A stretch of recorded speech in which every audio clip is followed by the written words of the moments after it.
The day I pulled a government tax refund out of my mailbox with a stranger's name on it sent to my house, my address, I had one of those "is this a hidden camera?"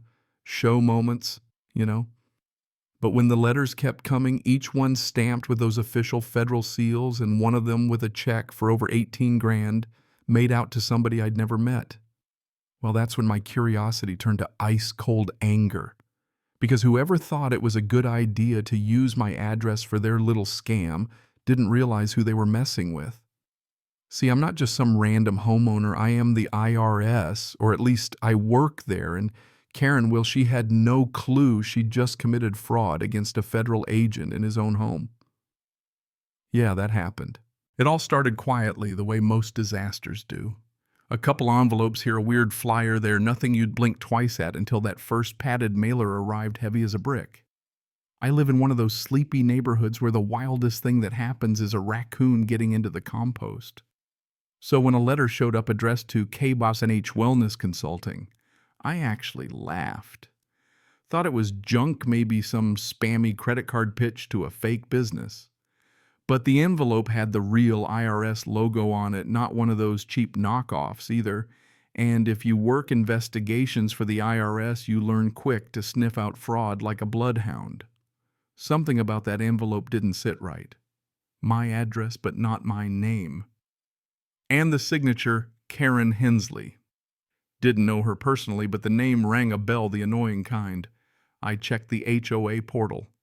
There she was, Karen, 2 streets over, always dressed for tennis, even though nobody's ever seen her on a court. The same woman who once sent a letter to the HOA complaining that someone's sunflowers were too aggressive. That Karen. The more I looked, the more I realized this wasn't some mix-up. Karen had used my address to register her fake business, file her taxes, and apply for government relief. For most folks, it's a pain, maybe a quick call to the post office. For me, it was a declaration of war. Because what Karen didn't know and what made this all so perfect is that I'm the guy who gets called when somebody tries to pull a fast one on the IRS. I don't just chase receipts. I hunt down people who think the rules don't apply to them. People like Karen. But I played it cool, didn't want to spook her before I had everything I needed. I put up motion cameras, flagged my mail, even parked an old surveillance van down the street. Didn't take long. Next night, just after 2 a.m., my camera caught her hood-up yoga pants, knockoff Uggs, creeping up my driveway like she was in some low-budget heist movie. She snatched a package off my porch, addressed to K1H Wellness, of course, and tiptoed away. That was the last straw. I called my supervisor, not an official report, just a heads up. He basically told me, go get her, but keep it by the book. That's IRS speak for make it stick. I dug deeper and found she'd filed for pandemic relief not once but twice using my address and some phony lease agreement that made me look like her landlord. She'd forged my signature and everything. I was supposedly collecting rent from this business. It was almost impressive if it wasn't so criminal. We're talking identity theft, mail fraud, forged federal documents. And she'd been running this circus for 2 years. She even had a slick website, fake testimonials, a receptionist number that always rang to voicemail, and a Google listing showing my house as her HQ. The cherry on top, she'd posted online claiming K1H Wellness is IRS verified. That's right, using my agency's name to pull in clients. Let me back up a sec. How do you even have the nerve? So I started building my file photos of her taking mail screenshots of her website, copies of the fake lease receipts from the relief checks. Every time she strutted around the neighborhood with her smug little wave, bossing around the HOA president and giving kids dirty looks for sidewalk chalk, I just thought about how she had no idea her kingdom was about to fall. Delivery guys started showing up asking for the wellness office. I'd just smirk and say, not exactly, then add another note to my evidence pile. But the best was yet to come. See, Karen was getting bold.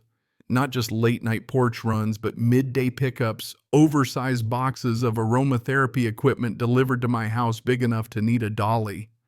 She strutted up in sunglasses and a floppy hat, scooped up her loot, and walked away like she was heading to Pilates, not committing federal crimes. I traced the sender, checked the distributor's wholesale list, and, surprised, there she was. K+H. Wellness registered to my address with a fake federal tax ID. The more I found, the wilder it got. Fake power bills, bogus expenses, even her pandemic relief money, 18 grand and change built on my name, my address, and a mountain of lies. Then came the kicker. One morning I found a glossy flyer under my windshield. K+H Wellness founder Karen Hensley, energy purification specialist operating locally at, you guessed it, my address. I stood in the HOA parking lot laughing so hard I almost dropped the thing. Karen wasn't hiding. She was advertising. She wanted everyone to know her business was legit, even if she had to fake every piece of it. At this point, I could have called it in. I had enough to bury her, but I wanted her to walk straight into the trap, no idea she was being watched. So I printed a fake IRS letter, stuffed a GPS tracker inside, and mailed it to K+H Wellness at my own address. Sure enough, 2 nights later, Karen swung by and snatched it. The tracker told me everything. She took it home, then carried it to a licensing office as proof of address for a permit renewal. That triggered a fraud warning in our system. Every move she made, she left another digital footprint. And just for fun, Karen started hosting outdoor mindfulness gatherings on her lawn.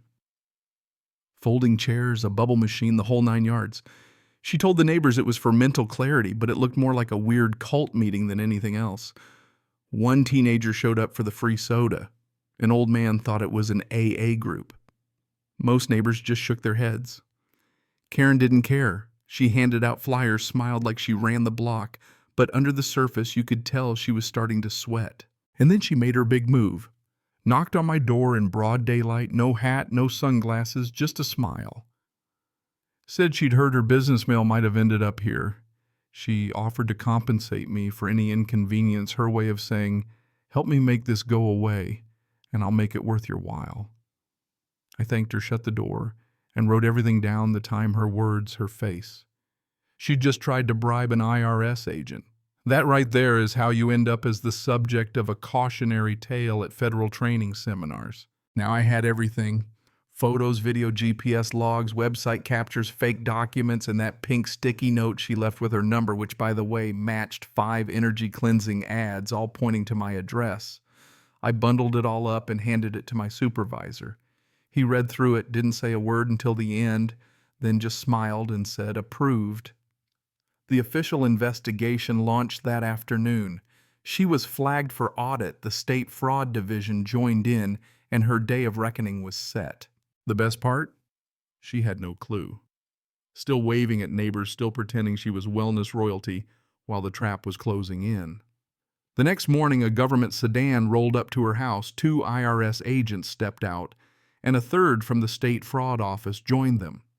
Karen answered the door in her best tracksuit, but her smile faded fast when they asked to come in.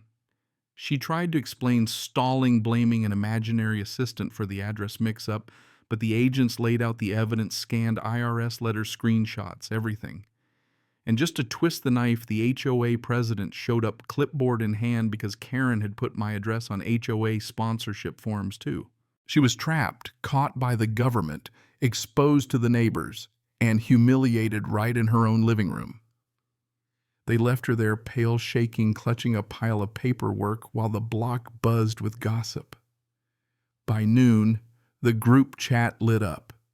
Memes, screenshots, even a new thread titled "Lavender Lies." But the real blow came later that day at the emergency HOA meeting. The board laid out her violations: property misrepresentation, unauthorized business activity, fake documentation. They stripped her of every HOA privilege she had, erased her from the website, even revoked her event access. She tried to protest, but the president just read from the IRS report. End of story. She left the clubhouse red-faced and shaking. The so-called queen of the HOA dethroned in front of everyone. That night, for the first time in years, the neighborhood felt peaceful. Kids played without being scolded. Someone hung a hammock in the yard without a single complaint. And me, I stopped flinching every time I opened the mailbox. But Karen wasn't done suffering.